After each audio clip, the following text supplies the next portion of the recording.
কোরআন নাজিল হয়েছে তো তাজমহলের মিনারের উপরে নয়, কোরআন নাজিল হয়েছে তো নবী মুস্তফার উপরে, ঠিক না বে ঠিক? তো কোরআন বলে যে কোরআনের এত ওজন যে পাহাড় নিতে পারছে না। আর এ হলো পূর্ণ কোরআন, এক পারা দু পারা নয়, পূর্ণ কোরআন নবী মুস্তফার উপরে নাজিল হলো। তাহলে পূর্ণ কোরআনের ভার আমার নবী মুস্তফা নিয়ে নিলেন। তাহলে বুঝা গেল সারা পৃথিবীর ওজন আলাদা, আমার নবী মুস্তফার ওজন আলাদা। আর যদি জিজ্ঞাসা করা যায় যে নবীর ওজন কত, এক বাক্যে সবাই বলবে যে হয়তো 85 থেকে 90 কেজি হবে, যেটা আমাদের ওজন করা অভ্যাস। আর এই 85-90 কেজি হওয়ার কারণে বাংলা আমাদের বেঙ্গলের কিছু আবর বক্তা, মানে দাঁতেনি, আজকাল 2-4টা দাঁতার মধ্যে আবর মেলা দেখতে পাওয়া যায়। এই আবর গিলা নবীকে নিজের ওজনের সাথে মিল করে নবীকে নিজের মনে হচ্ছে বাপের স্টাফ, এমন ভাবে পেশ করে নবীকে মনে হচ্ছে যে ওর বাপ আর নবী একই অফিসে কাজ করত। এহেন লোক আছে না নাই? কারণ সে নবীকে চিনেনি। নবীর ওজন কত? মিশকাত শরীফ 2য় খণ্ড, নবী মুস্তফা নিজের শাহী দরবারে বসে আছেন। তো নবী বলেন যে দুটো ফেরেশতা, একটা ফেরেশতা আকাশ থেকে নিচে চলে এলেন আর একটা ফেরেশতা জমিন থেকে উপর দিকে অগ্রসর হলেন। আসমান এবং জমিনের মিডিলে অবস্থান করে এক ফেরেশতা অপর ফেরেশতাকে জিজ্ঞাসা করছেন যে ইনি কে? আজ নবীকে কিছু মানুষ ছাড়া সমস্ত সৃষ্টি চিনে বসে আছে যে আমার নবী মুস্তফাকে। তো ফেরেশতা বলছে যে ইনি তো দোজাহানের বাদশা মুহাম্মদুর রাসূলুল্লাহ। তো ফেরেশতা বলছে যে ওজন করো। কি করো?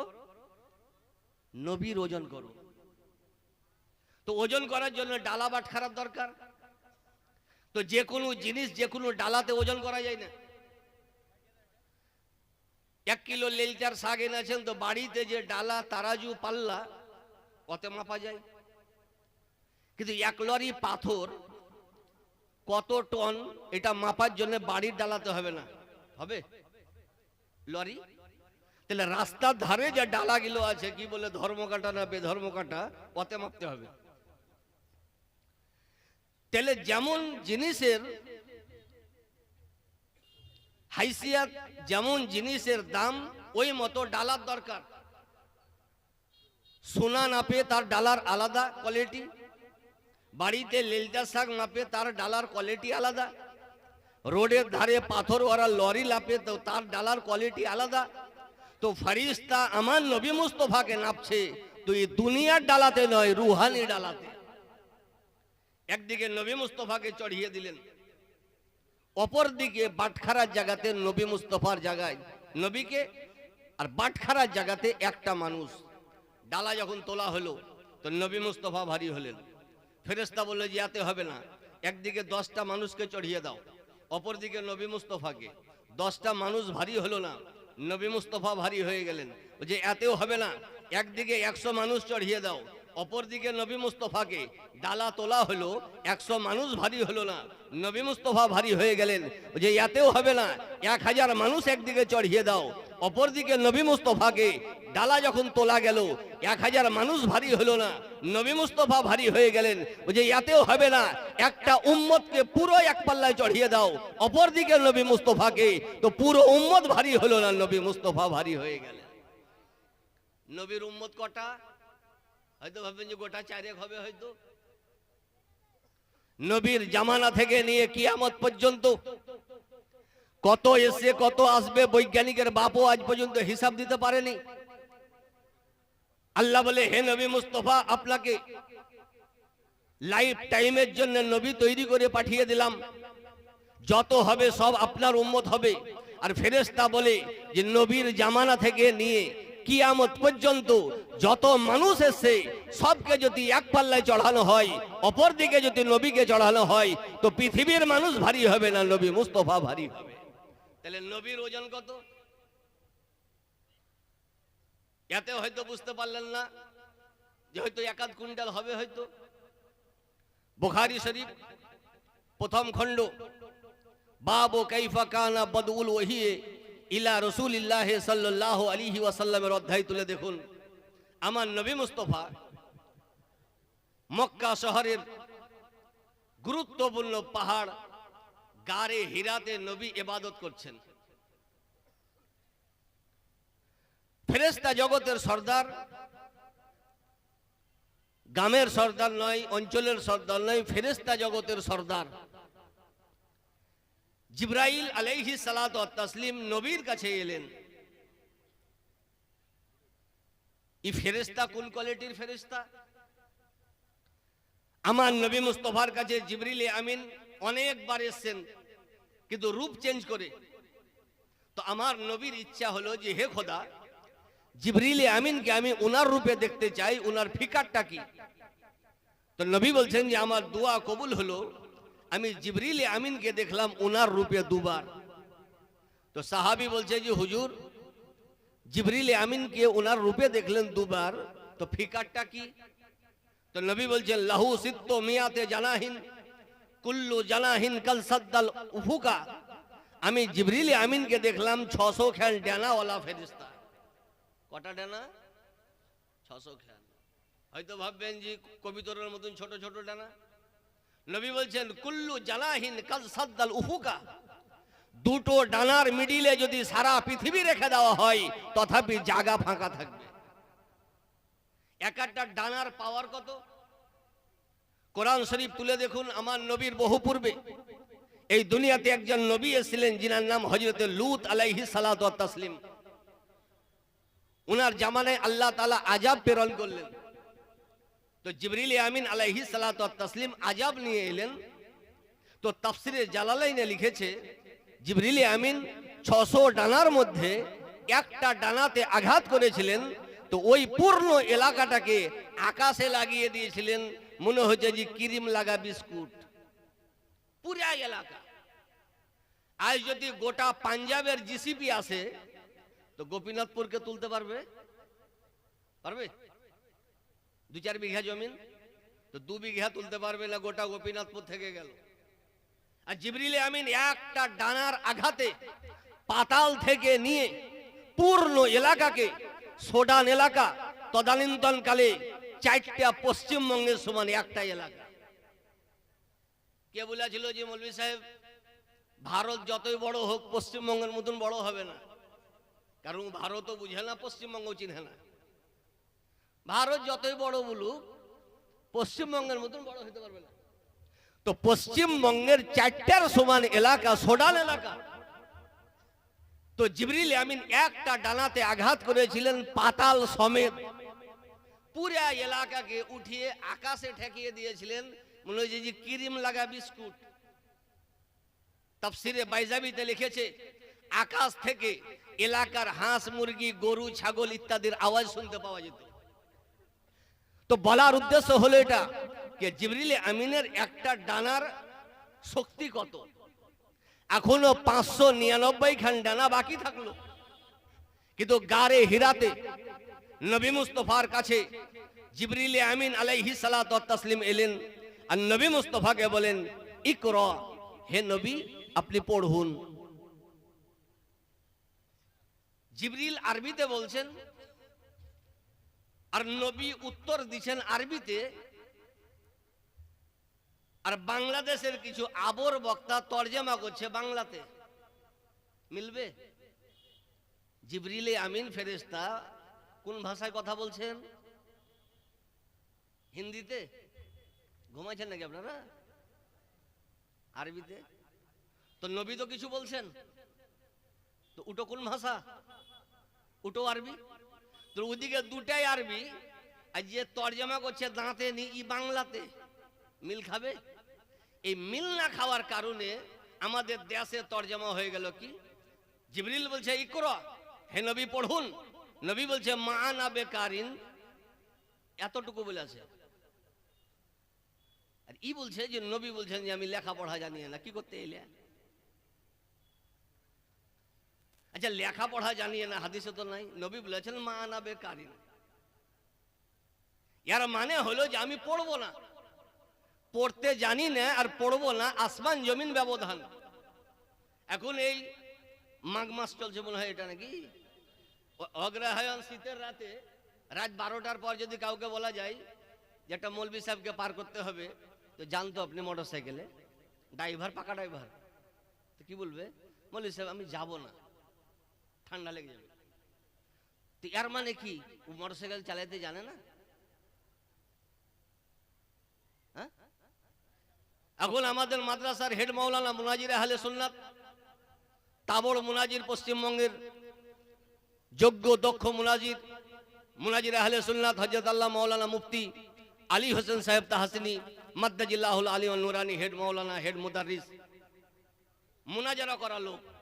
এখন যদি বলে যে ফারাক্কাতে মুনাজারাতে এখনই যেতে হবে, তো লিজের মাদ্রাসা ছেড়ে যাবেন উনি? আমি যাব না, তো যাব না আলাদা, আর আমি মুনাজারা জানিয়ে না এটাও আলাদা। নবী বলেছেন যে আমি পড়বো না, আর ইয়ারই তর্জমা করলো বাংলাদেশের কিছু হুঁসমুটা মৌলবি 3-4টা ইংরেজি জেনে, যে নবী বলছে লেখাপড়া জানে না, তার থেকে নিচে নেমেও বলছে যে এমন কি নবী মুস্তফা কিছুই লেখাপড়া জানে না, নবী মুস্তফা নিরক্ষর, বলুন নাউজুবিল্লাহ। তুমি দাদির কাছে 4 পারা কোরআন পড়ি আজহারি হইলে, নানির কাছে 2টা উর্দু শিখি উর্দু বললা, আর যে নবী খোদার কাছে পড়লেন এহেন নবী কিছু জানে না। কোরআন বলছে সানুকরিউকা ফালা তানসা, হে নবী আপনাকে কোনো ফারিস্তা নয়, সাহাবী নয়, কোনো প্রফেসর নয়, মাদ্রাসার মুদাররিস নয়, স্বয়ং খোদা আপনাকে পড়াবে। তাহলে নবীকে কত পড়িয়েছে এবং নবী কত পড়েছেন আল্লাহ এবং আল্লাহর রসুল ছাড়া কেউ জানে না। নবী বলছেন আমি পড়বো না। আরে আমাদের ইন্ডিয়াতে তরজমা হলো নবী লেখাপড়া জানে না। আমাকে একজন বলছে যে হুজুর আপনারা তো নবীকে খুব বাড়িয়ে দিলেন, আহলুস সুন্নাত ওয়াল জামাত নবীকে খুব বাড়িয়ে দিলে, বড় করে দিলে। যে হ্যাঁ নবীকে লোকসভা ভোটে দাঁড়াল ছিল, যে আমরা ভোট দিন বাড়ালছি, নবীকে বড় আল্লাহ করে আছে, ফতোয়া দিতে গেলে ওইদিকে দে। ওই যে কোরআন বলছে যে নবী লেখাপড়া জানে না, আর কানজুল ইমান মাদ্রাসা থেকে বলছে যে লেখাপড়া জানে, তো কোরআন মানবো না মাদ্রাসা? তাহলে কোন আয়াতে লেখা আছে যে নবী লেখাপড়া জানে না? তো কোরআন শরীফের একটা ফেমাস আয়াত, আগে পিছে ওর মুখস্থ নাই, শুধু এতটুকু মুখস্থ আছে, নবী এ উম্মি। কি আয়াত? নবী এ উম্মি। অনেকের মুখস্থ আছে আপনাদের, যাই হোক এত কোথায় লেখা আছে? তুই যে নবী এ উম্মি, যে নবী মানে নবী আর উম্মি মানে হচ্ছে নিরক্ষর, সিধা বাড়ির তর্জমা করে দিলে। আমি যে শোন, নবী এটাও আরবি ভাষা, উম্মি এটাও আরবি ভাষা, তো যদি বাংলা করতে হয় তো নবীরও বাংলা করতে হবে। উম্মির যেমন বাংলা চললো তেমন নবীরও বাংলা তৈরি করতে হবে। তো যে নবী মানে খবর দেনেওয়ালা, নবী যদি খবর দেনেওয়ালা মানে যদি নবী হয়, তাহলে আলিপুরদুয়ার, আলিপুর আবহাওয়া দপ্তর ও নবী, বিবিসি লন্ডন ও নবী, আজকাল ফেসবুকে খবর দিচ্ছে ও নবী, ইউটিউবে খবর দিচ্ছে ও নবী। তাহলে খবর দেনেওয়ালা সবই নবী। ইরাক ইরান যুদ্ধ লেগেছে, খবর দিচ্ছে তো যারা দিচ্ছে সবাই নবী। তাহলে তো 1,24,000 পার হয়ে গেছে। তার একজন বলছে না, কোন রকম কাট। আর যেখানে নবী মানে খবর দেনেওয়ালা নয়, নবী মানে গাইবের খবর দেনেওয়ালা, নবী মানে গাইবের খবর দেনেওয়ালা। তো এটার যেমন বাংলা তর্জমা হলো, তো উম্মিরও তর্জমা কর। তো বলছে উম্মি মানে নিরক্ষর। আচ্ছা শোন, উম্মি নবী মুস্তফার টাইটেল, উম্মি নবী মুস্তফার উপাধি। উম্মি নবী মুস্তফাকে নিরক্ষরের কারণে নয়, উম্মি নবী মুস্তফাকে 4টি কারণে উম্মি বলা হয়। কটি কারণে? 4টি। এই হাদিস গুলা ওদের দেশে ঢুকেনি এখনো, কারণ বাংলা পড়ি ওরা মৌলবি হয়, ফেসবুক দেখি মৌলবি হয়, আর ফেসবুকে গালি দেয়। মাদ্রাসার চেহারাও বুঝে না ওরা, হাদিস ও কোরআন বুঝে না, বাংলা তর্জমা পড়ি মৌলবি হয়। নবীকে উম্মি কোরআন বলেছে 4টি কারণে, 1টি 2টি নয়। একটা কারণ হলো আল্লামা সানাউল্লাহ পানিপাতি আলাইহি রহমা রিদওয়ান তাফসিরে মাজহারিতে উনি লিখেছেন, আল মানসুবু ইলা উম্মতিহি লিকাসরাতি উম্মতিহি, অন্য নবীর তুলনায় আমার নবী মুস্তাফার উম্মত বেশি, এই কারণে আল্লাহ তাআলা নবীকে উম্মি বলেছেন। আমার নবীর উম্মত বেশি না অন্য নবীর উম্মত বেশি? কার উম্মত বেশি? কার? সবারই। আমার নবীর উম্মত অন্য নবীর তুলনায় বেশি, তো লে কাসরাতে উম্মতিহি, ইনার উম্মত বেশি, এই কারণে নবী মুস্তাফাকে উম্মি বলা হয়েছে। আর একটা উম্মির মানে হলো আসল, উম্মির মানে হলো জড়, উম্মির মানে হলো শিকড়, উম্মির মানে হলো উৎস, উম্মির মানে হলো পিলার। নবীকে উম্মি এই কারণে বলা হয়, ও হুয়া উম্মুল মওজুদাত, সমস্ত সৃষ্টির উৎস হলো আমার নবী মুস্তাফা। এই দিকে নবী মুস্তাফাকে উম্মি বলা হয়েছে, কারণ নবী না হলে কিছুই হতো না। এই জন্য আলা হযরত আজিমুল বরকত মুজাদ্দিদ দ্বীন ও মিল্লাত বলেন, ও जो ना थे तो कुछ ना था, वो जो ना हो तो कुछ ना हो, जान है वो जहां की, जान है तो जहां है। নবী ছিলেন না তো কিছুই ছিল না, ছিল কিছু? নবী না হলে কিছুই হতো না। জান হে ও জাহাं की, সারা পৃথিবীর জান নবী মুস্তাফা, জান হে তো জাহাं है। নবী জীবিত, এই কারণে সারা পৃথিবী জীবিত। তাহলে নবী হলেন উৎস, এই কারণে নবী মুস্তাফাকে উম্মি বলা হয়। আর একটা কারণ হলো নবী মুস্তাফা মক্কায় যে জায়গাতে পদার্পণ করেছেন ওকে উম্মুল কোরা বলা হয়। কি বলা হয়? উম্মুল কোরা। এই জন্য ওখানে একটা ইউনিভার্সিটি আছে, ওকে উম্মুল কোরা ইউনিভার্সিটি বলা হয়। তাহলে উম্মি মানে যদি আনপড় হয়, উম্মি মানে যদি নিরক্ষর হয়, তাহলে উম্মুল কোরা ইউনিভার্সিটি মানে নিরক্ষর ইউনিভার্সিটি। তাহলে কোন বিশ্ববিদ্যালয় থেকে তুমি পড়ে এসছো যে ইউনিভার্সিটি অথচ নিরক্ষর?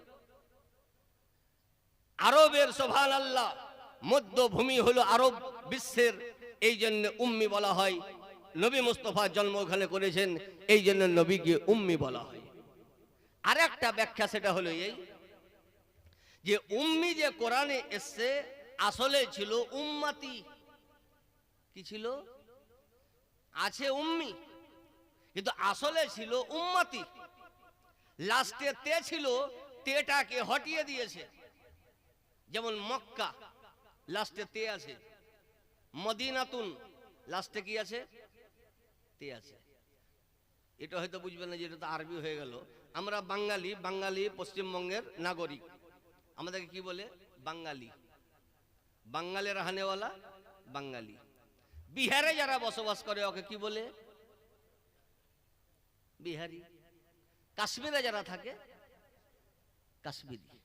তো এই যে লাস্টে ইয়া, এটা ইয়া এর নিসবাতি। তাহলে মক্কাতে যারা থাকে ওকে মক্কাতি বলবে না, মাক্কি। মদিনাতে যারা থাকে মদিনাতি লয়, মাদানি। তাহলে ছিল আসলে উম্মতি, ওটা হযফের কারণে হয়ে গেল উম্মি। এর মানে উম্মত ওয়ালা নবী। যে নবী আমি পাঠালাম এটা উম্মত ওয়ালা নবী। এখন প্রশ্ন হবে যে হে মৌলভী সাহেব, আমার নবীর আগে যিনারা নবী এসেছিলেন প্রত্যেকেরই তো উম্মত ছিল, তো উনাদের ব্যাপারে বলা হলো না, আমার নবীর ব্যাপারে বলা হলো। তার কারণটা কি? কারণ হলো এই যে একটা মানুষের কাছে 1000 টাকা আছে। কত টাকা? 1000। আর আমাদের হেড হুজুরের হাতে 1 কোটি টাকা আছে। 1000 এদিকে 1 কোটি। তো যার কাছে 1000 টাকা আছে ও পয়সাওয়ালা, 1 কোটি যার কাছে আছে ইও পয়সাওয়ালা। কিন্তু একটা শিক্ষিত লোককে যদি বলা হয় যে নির্ণয় করেন তো, তাহলে যে আমাদের মুফতি সাহেব পয়সাওয়ালা গো, হ্যাঁ গো, ওর কাছে হয়তো 1000 আছে, বুঝলেন না, ও পয়সাওয়ালা লয়, এই পয়সাওয়ালা। কিসের কারণে? বেশির কারণে। তাহলে উম্মত অন্য নবীরও ছিল। আল্লাহ বলছে হে নবী আপনার উম্মত বেশি, এই জন্য আপনার উপাধি দিলাম যে শুধু আপনি নবী নয়, বেশি উম্মত ওয়ালা নবী। তাহলে বুঝা গেল নবী নিরক্ষর বলে উম্মি নয়, উম্মির মানে নিরক্ষর নয়। নবী মুস্তাফা উৎস, এই কারণে নবীকে উম্মি বলা হয়।